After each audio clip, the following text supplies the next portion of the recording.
Coming up, what's been wrong with Ketel Marte in 2022, and what should the Dbacks do with their rotation in 2023, and so much more on today's Locked On Diamondbacks podcast. You are Locked On Diamondbacks, your daily Arizona Diamondbacks podcast, part of the Locked On Podcast Network, your team every day.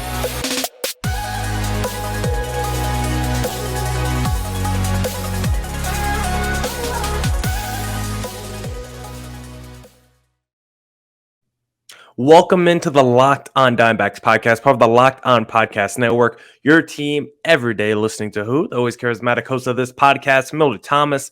I'm a multimedia journalist and I'm a graphic designer, so please go check out my website, millardthomas24.myportfolio.com. On there you can see all my latest work, from my packages to my articles to my photos and my graphic design. If you want to see more content by me, just follow me on Twitter at CreatorThomas24 for my personal account, or just follow the Locked On Diamondbacks show account on both Twitter and Instagram for the podcast handle. And of course, thank you for making Locked On Diamondbacks your first listen every day. I would not be able to do this podcast without you, my loyal listeners, sharing, subscribing, reviewing, doing all that so I could do this podcast for you. Thank you. It's free and available on all platforms, so please continue to tell your friends. I first want to start this podcast by talking a little bit about Ketel Marte and their struggles in 2022, because I've been trying to pinpoint the struggles of Ketel Marte this season. And it's been very hard to do because it's been a very weird and up and down season by Ketel Marte. But maybe this year is more of a microcosm of Ketel Marte's entire career, because, of course, us Dbacks fans rate Ketel Marte super high. He's our franchise savior. And there's been discussion this season about maybe the money and the fame has gone to Ketel Marte, but I don't think that's true. Maybe what we've seen from Ketel Marte is who actually Ketel Marte is, because throughout the majority of his career, he's been maybe more up and down than what we've realized. Because, of course, when we see MLB.com, MLB Network come out with those top 10 lists before the start of the season, Ketel Marte is basically in the top 3 for second baseman because he's been that good as an Arizona Diamondback. And I was super excited for him and this fan base and franchise when the D-backs decide to extend Ketel Marte, because I just thought that was a bargain of a deal. He's making basically around $15 million to age 34. And what we saw in 2019, what we saw last year in 2021, you're like, yo, this guy, Ketel Marte, is a legit star player. But if you basically look at Ketel Marte's last 4 years in the D-backs uniform, since he was an MVP candidate in 2019, it's been a lot of up and down stuff for Ketel Marte. And of course, 2019, fourth in MVP voting, a magical season for Marte, 329 average, 981 OPS, 32 home runs, 92 RBIs, 10 stolen bases, a fantastic year for Ketel Marte. But there's a lot of outliers from that season with Ketel Marte. In 144 games, 32 home runs. Ketel Marte has never had 15 home runs in a season outside of that 2019 year. He's never had more than 59 RBIs in a season outside that 2019 year. There was a lot of outliers in 2019 that we haven't really seen Ketel Marte get back to. And I think in 2021, if you played a full season, the numbers would have been very similar to what he did in 2019, because in 2021, he had 14 home runs in just 90 games. He had a 318 average, over 900 OPS. I think 2019, Ketel Marte, in only the half season he played, looked just as good in 2019. 2021, Ketel Marte, in 2021, Ketel Marte, in 2019, Ketel Marte were superstars. They were studs. They were guys that deserved the max contract, as you would say in NBA basketball terms. But 2020 Ketel Marte, the pandemic shortened season, of course, very weird year. We're like, okay, how much stock should we put into this weird season for Ketel Marte? And really a whole bunch of D-backs players that season, because there was a lot of guys that really underperformed in 2020. And Ketel Marte was just another one of those guys, but he still had a 287 average in 2020. It wasn't like he was completely horrendous. He had a 732 OPS. That wasn't too good. Really, for Ketel Marte, he just had no power in 2020. And just in 45 games, he only had 2 home runs, 17 RBIs. He really just didn't do much at the plate in 2020 during the shortened season. And You look at this season in 2022, just his overall stat line: 245 average, 735 OPS, 11 home runs in 128 games. So really feels like 2020 and 2022 feel like similar years, while 2019 and 2021 feel like similar years. Right now, the last 4 years, it's like every other season, Ketel Marte is either really good, looking like an MVP candidate, or just like a serviceable second baseman. And I really want to figure out why that is for Ketel Marte. So I've been looking at the splits of this year for Ketel Marte versus last year, and it's really hard to determine. One thing that stands out is his splits versus righties and lefties. Righties and lefties for Ketel Marte in 2019 against right-handed pitching, he batted 286 with 792 OPS.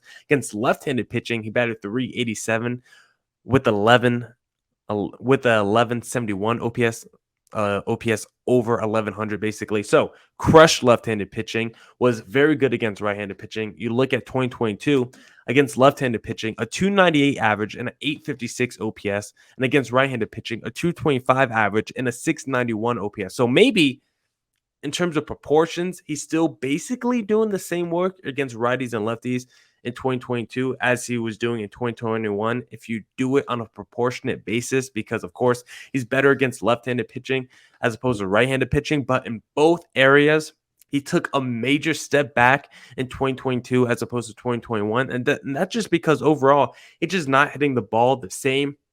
In the first half of the season, if you remember, April, March, Ketel Marte struggled heavily. He batted 146 with 467 OPS that first month of the season. And then he was really able to turn it up from May to July. He ended the first half of the year with 271 average and an 812 OPS. But entering this series against the Dodgers, Ketel Marte in the second half, post All-Star break, 199 average and a 599 OPS. Like, Ketel Marte in the first half of the year actually ended with like All-Star level numbers, but now his numbers to end the year are going to look terrible because what he did in the second half of the season. And I think one area that's really stood out when you look at the splits is Ketel Marte with runners in scoring position. This used to be the most reliable guy the Dbacks have had with runners in scoring position. If Ketel Marte strode up to the plate with men on, you felt like this guy was bringing home 2 RBIs. You felt like Ketel Marte himself was getting on base. But in 2022, I just do not have the same faith and confidence for Ketel Marte to do that, because runners in scoring position last season, 2021, 347 average, 1081 OPS, with men on, 357 average, 1014 OPS. But this season, Ketel Marte with runners in scoring position, 217 batting average, 708 OPS, with men on, 231 average, 663 OPS. Ketel Marte is just not putting in work when he has men on the bases. And maybe it's not all Ketel Marte's fault. Maybe he is running into a little bit of bad luck, because, I mean, I look at the hard contact numbers. A lot of them are pretty much the same.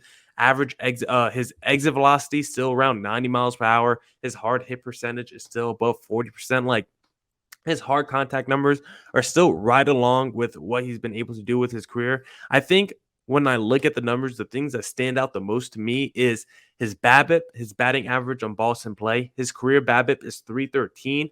Last year, it was 352. This season, it's only 282. He is not getting any luck when he hits balls in play. And then the other big thing that I think that has really stood out to me when I look at Ketel Marte's profile this year versus last year is what he's done against the fastball. Ketel Marte last year against the fastball, 364 batting average with 338 expected batting average, a 606 slugging last year, a 572 expected slugging. He crushed the fastball in 2021. But this year, Ketel Marte, 227 average and 232 expected batting average against a fastball, a 369 slugging, and a 352 expected slugging percentage against the fastball. So the fastball, he's totally cratered against it this year. And another pitch, because he sees the fastball more than any other pitch this season, and the pitch he sees the second most amount of times at the plate this year, the slider. And that's also an area he's taken a big step back. Last year against the slider, 276 average with a 257 expected batting average and a 483 slugging with a 404 expected slugging percentage. But this year against the slider, 173 average and a 232 expected batting average. And then his slugging percentage, 253 slugging with a 323 expected slugging. The two pitches you see the most, fastball and slider, he crushed those pitches last year. They were the two pitches he saw the most last season. They're the two pitches he's seeing the most this season. But the difference is he is being taken advantage of by those two pitches. So Ketel Marte, hard contact numbers are pretty much the same. Contact percentages are pretty much the same. The strikeout numbers are the same, pretty close. The extra base hit percentage is pretty much along with his career numbers. Walk percentage, strikeout percentage. A lot of Ketel Marte's numbers are right along with his career average, but runners in scoring position, he has not been that good. Against the fastball and slider, he has not been that good as well. So for Ketel Marte, a lot of his numbers, I think he can bounce back from. I think he's having a down year. I think he will regress to the mean next year, but he needs to get back in the lab and fix his struggles against the fastball and slider, because if he can get back to being what he was in last year, Ketel Marte will get back to being an MVP candidate in 2023. Now, if you want to bet on Ketel Marte potentially winning the MVP in 2023, you need to head to betonline.net, because betonline.net is your number one source for all your pro and college football betting needs and sports info this season. Find all of the latest football league developments, game matchups, news, and podcasts, including this year's opening week's games. BetOnline is also your continued source for all your sports wagering information, including live betting, esports, and scores. It's the fastest and easiest way to check in on all your favorite sports and events, including MLB, MMA, boxing, and golf. Head to the website today or use your mobile device to learn more about the trends and actions. BetOnline, where the game starts. Now I want to talk to you guys about LinkedIn Jobs, because as you gear up for fall, you need the right people on your team to help your small business fire on all cylinders. LinkedIn Jobs is here to make it easier to find the people you want to talk to faster and for free. Create a free job post in minutes on LinkedIn Jobs to reach your network and beyond to the world's largest professional network of over 810 million people. Then add your job in the purple hashtag hiring frame to your LinkedIn profile to spread the word that you're hiring, so your network can help you find the right people to hire. Simple tools like screening questions make it easy to focus on candidates with just the right skills and experience, so you can quickly prioritize who you'd like to interview and hire. That's why small businesses rate LinkedIn Jobs number one in delivering quality hires versus leading competitors. LinkedIn Jobs helps you find the candidates you want to talk to faster. Did you know every week nearly 40 million job seekers visit LinkedIn? Post your job for free at linkedin.com/lockedonmlb. That's linkedin.com/lockedonmlb to post your job for free. Terms and conditions apply.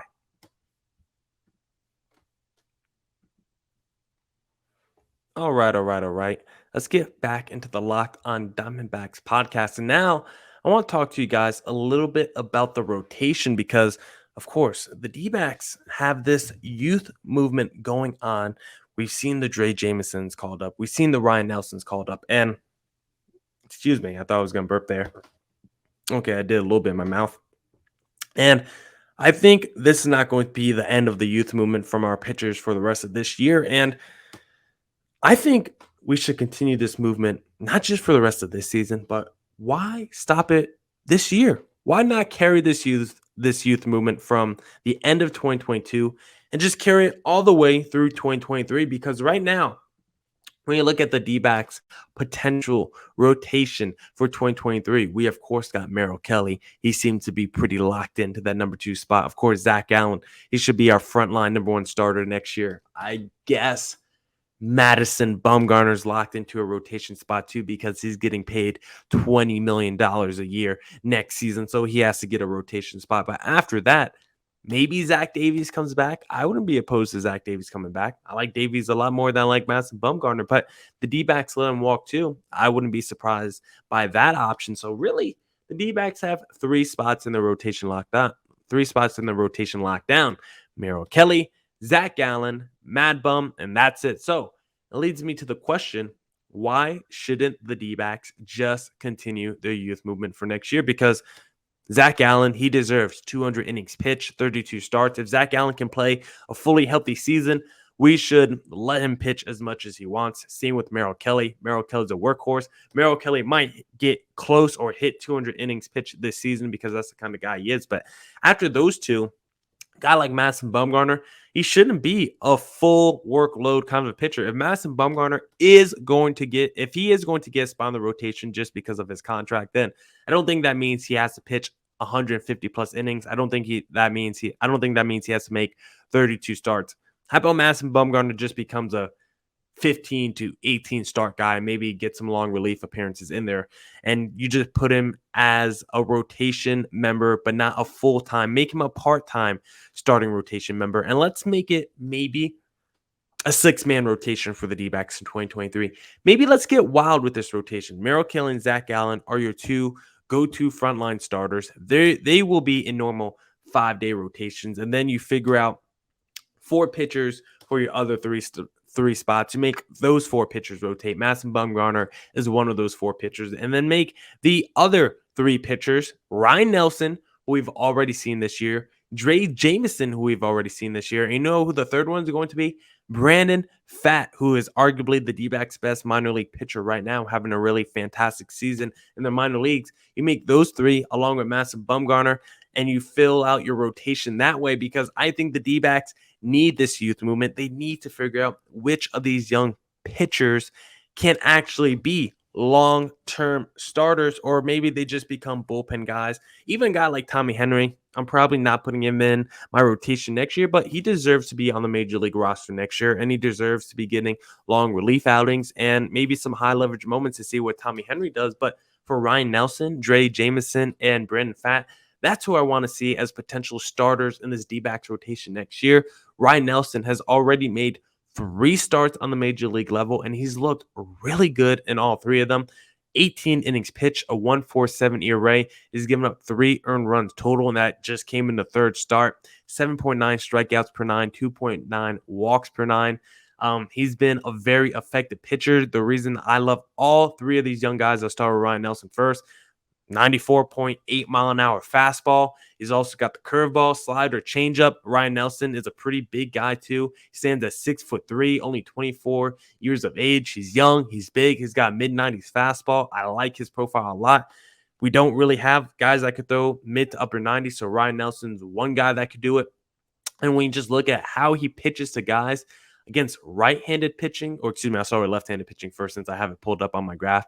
Against left-handers, Ryan Nelson does a little bit more curveballs down, and he does curveballs kind of down and kind of in the middle to left-handers, and he goes with more changeup approach. He likes to do a little bit more curveballs and changeups down and away to left-handed pitchers, while to right-handed pitchers he goes a little bit more curveball on slider away. Doesn't really throw the changeup to right-handed or batters, I should say, not pitchers. He doesn't really throw changeup to right-handed batters too much. And then you look at the profile for Dre Jameson, he kind of does the same thing to both, kind of just away. He kind of does sinker in and slider away to both lefties and righties, but against lefties, he likes to throw the changeup. He doesn't throw it against righties at all, but likes to throw it against lefties. But against both righties and lefties, he likes sinker in, slider away, and then just kind of peppers that fastball high in the zone. But when you look at his pitching profile, also 96.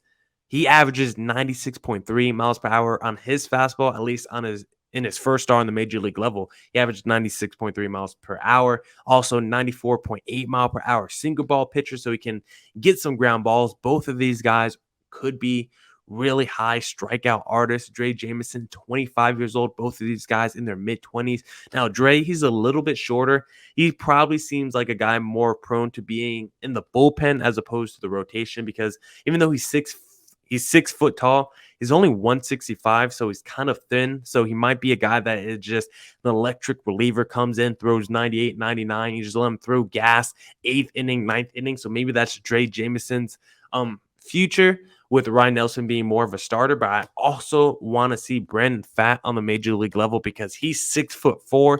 He's 23 years old. He's got a 4-seam fastball and a 2-seam fastball. He's a guy that can hit around 97, 98 as well. Maybe Dre Jameson throws a little bit harder than he does. He's probably more in that Ryan Nelson camp. But this season, just an absolute phenomenal year for Brandon Pfaadt in the minor leagues.